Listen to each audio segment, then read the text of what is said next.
बात यानी वायु, हवा, ये इतनी मोटी मोटी वायु है, तीनों बात बोले 20-20 हजार योजन मोटे हैं। घनोदधि, घनव और तनु, तीनों बात बोले 20-20 हजार योजन मोटे हैं। अब ये घनोदधि के जो आपके नरक हैं, जो नरक हैं, ये घनोदधि बात बले के आश्रित है। वो घनोदधि बात बला है वो घन बात बले के आश्रित है। वो घन बात बला है वो तनु के आश्रित है। वो तनु बात बला जो आकाश के आश्रित है। वो आकाश जो है सो प्रतिष्ठित है। वो कैसे अधो अधा, स्वर्ग ऊपर ऊपर है और नरक नीचे नीचे है। जैसे एक बहुत बड़ा कुआं, उस कुएं के अंदर जैसे नीचे उतरते चले जाओ, ऐसे ये नरक है। अब प्रश्न ये है कि इन्होंने सूत्र में कहा घनोदधि बात बलय, घन बात बलय और तनु बात बलय, ये वायु है। और आप इस बात को मानते हो कि सारा लोक वायु पर टिका हुआ है, आप इस बात को समझते हो। बोले कैसे? जब वो टनों टनों माल ट्रक ढो रहे हैं, किसके ऊपर? टायर में क्या भरा हुआ है? हवा, वायु। तो वायु के अंदर जो ताकत है, कितने बड़े बड़े पंडाल, बड़े बड़े स्थानों को वायु उड़ा ले जाती है। इतनी ताकत वायु के अंदर है। वायु का एक जीव भी बहुत शक्तिमान है। अब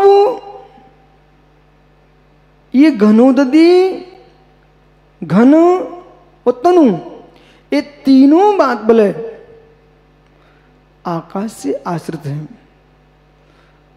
तो फिर आपने कहा इस पृथ्वी को, सृष्टि को, पृथ्वी को कोई यूं कह रहा है कि बरहा, कोई यूं कह रहा है विष्णु, कोई यूं कह रहा है कि ब्रह्मा ने रचना की है।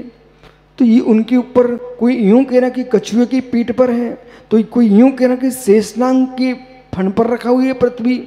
तो प्रश्न ये है कि ये सब कुछ यदि शेषनाग के ऊपर है तो सब मान लो आप, तो ये प्रश्न है वो शेषनाग जी कहां पर है?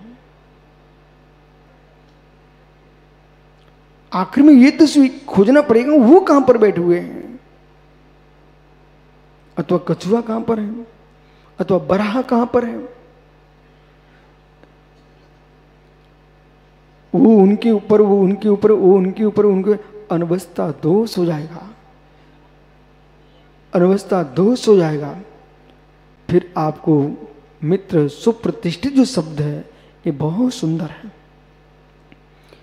आकाश के आश्रित और आकाश सुप्रतिष्ठित है, कोई किसी के अन्य के आश्रित नहीं है। आकाश के आश्रित और आकाश सुप्रतिष्ठित है। व्यवहारने से ये द्रव्यों में आपने ऐसा देखा कि आकाश में निश्चय से तो सारे के सारे द्रव्य ही सुप्रतिष्ठित हैं, अपने में ही है। कहां पर है? स्वयं के अंदर है। जब हमने सुप्रतिष्ठित शब्द का प्रयोग किया तो मुझे लगा कि ये पूर्ण सत्य है, कोई किसी के ऊपर आलंबित नहीं है। ये तो लोगों की कल्पनाएं हैं, और कल्पनाएं जो कल्पना ही रह जाती हैं, वस्तु तो वस्तुभूत है, वस्तु तो वस्तुभूत है। और ऐसे वस्तु का जो स्वभाव है उसे समझना चाहिए। जितना तुम्हारे पास अध्यात्म है उससे कई गुना तुम्हारे पास भूगोल है, खगोल है, ज्योतिष है। इस सारी विद्याओं का बोध होना चाहिए। मालूम, अभी ध्यान का प्रकरण पढ़ रहे आप, उसमें संस्थान वचन नाम का धर्म ध्यान है। वो क्या बोलता है? लोकालोक के बारे में ही तो बात करेगा, आत्म की बात करेगा। यदि आपको 6 द्रव्यों का वास्तविक ज्ञान नहीं है तो आत्मा का भी ज्ञान नहीं हो सकता। जीवत्व का बोध तभी होगा जब आपको जड़ का बोध होगा, और जब तक जड़ का बोध नहीं होगा तब तक जीवत्व का भी बोध नहीं हो सकता। इसलिए 7 जो नरक हैं, इस सातों के सातों नरक जो है नीचे नीचे हैं, और ये आपने पढ़े रत्न की, ये रत्न प्रभा आदि ये भूमियाँ हैं।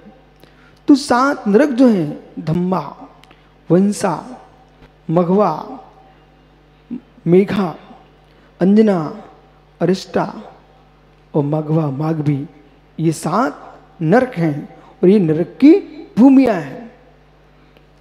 इन नरकों में वे नारकी जीव क्या करते हैं? बड़े आनंद के साथ रहते हैं। मित्र, जैसा कर्म किया है वैसा फल भोगना पड़ता है। अब यह समझना, नरक बिल संज्ञा है और वे बिल कोई छोटे मोटे नहीं है, चूहे जैसे। ये बहुत बड़ी पृथ्वियाँ हैं और उनके अंदर जो बिल हैं उनकी संख्या बता रहे हैं। 333 पंचविंशति पंचदश 10 3 पंचनेक नरसहस्राणि पंचचैव यथा क्रमम्।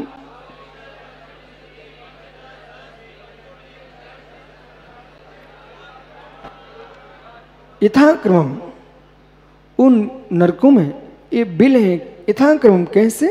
333, प्रथम नरक में 30 लाख बिल हैं, पंचविंशति द्वितीय में 25 लाख हैं, पंचदश तृतीय में 15 लाख हैं, 10 और चौथे में 10 लाख हैं, 3 और जो है छठवें में, पांचवें में 3 लाख बिल हैं, छठवें में पंचकम 5 कम 1 लाख बिल हैं और 7वें में पंच पूरे मात्र 5 लाख बिल हैं।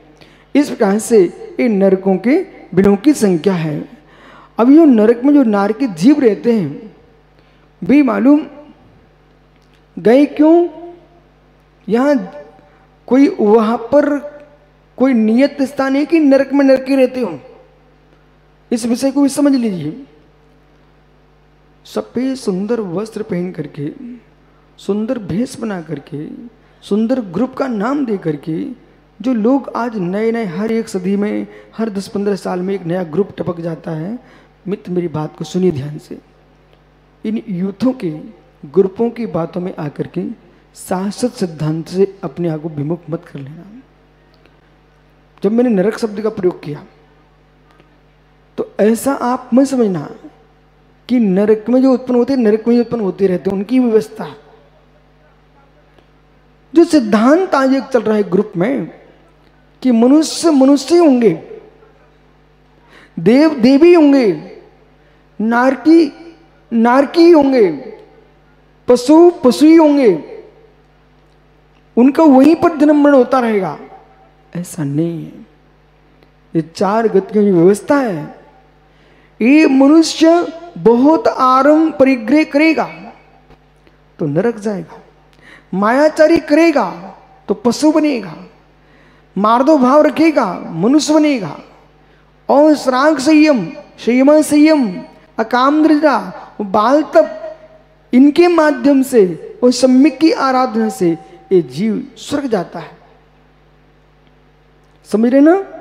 और सारे शुभाशुभ कर्म से शून्य हो जाता है। निर्गंत दीक्षा को प्राप्त होकर के तपस्या करता है तो ये जीव सिद्ध परमात्मा हो जाता है। ये व्यवस्था है। इसलिए जिनके पास सर्वज्ञ का ज्ञान नहीं है, आजकल ये संप्रदाय नए कैसे बन रहे हैं? कोई विचारक के नाम के संप्रदाय हैं तो एक स्वप्नवादी के संप्रदाय है।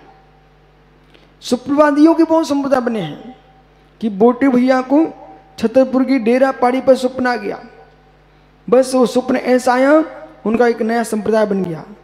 योगा करना जानते ही हैं, बस थोड़े कपड़े और बदल लें और बस थोड़ी सी दाढ़ी बढ़ा लें, इनका संप्रदाय तैयार हो जाएगा। लेकिन ज्ञानी, जितनी बीच में मध्यकाल में संप्रदायों का जन्म हुआ है वे ऐसे संप्रदाय हैं घरघूले जैसे, न कि घर।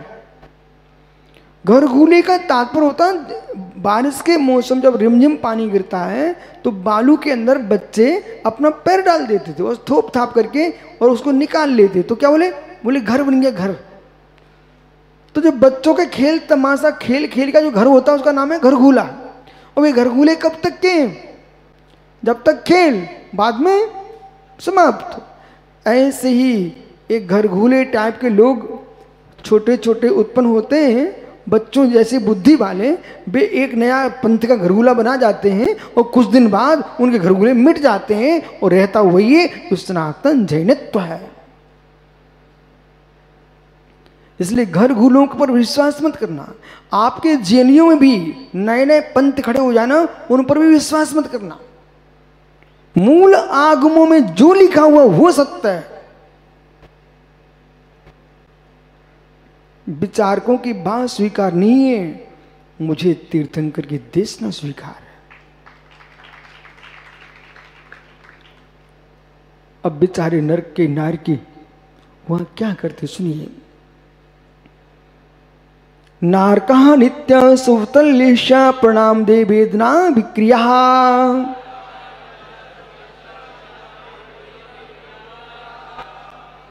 जब अशुभ के दिन आते ना, आप तो मनुष्यों की तरफ देखो, ये तुम्हें दिख रहे ना बेटा, कभी कभी जब तुम्हारा पुण्य तेज होता है और बुद्धि प्रखर होती है, तो सामने वाले जो दुखिया दिख रहे ना, उनका दुख ही नहीं, उनके दुख के हेतु भी दिखते हैं।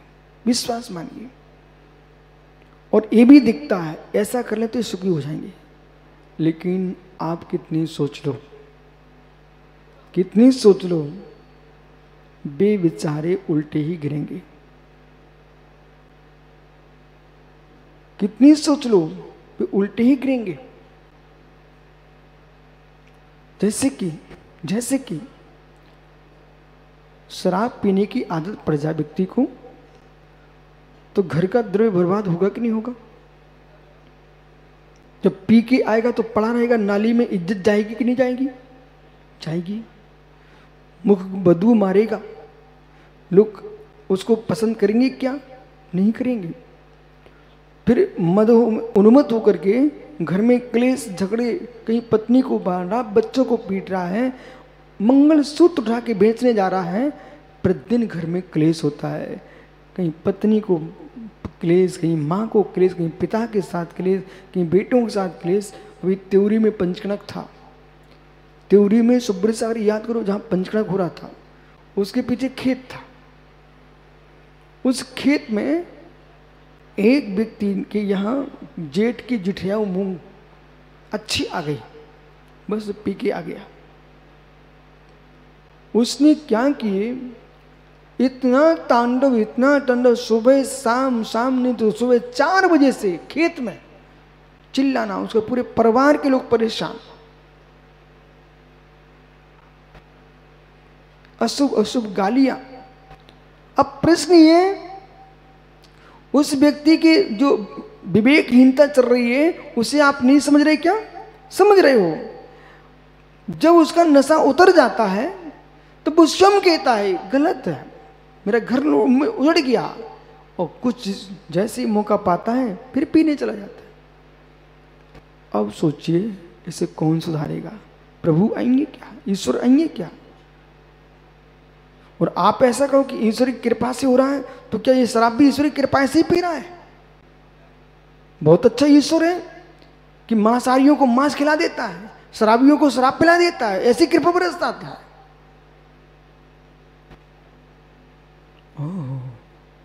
इसलिए कर्तृत्व भाव पर दृष्टि जाएगी।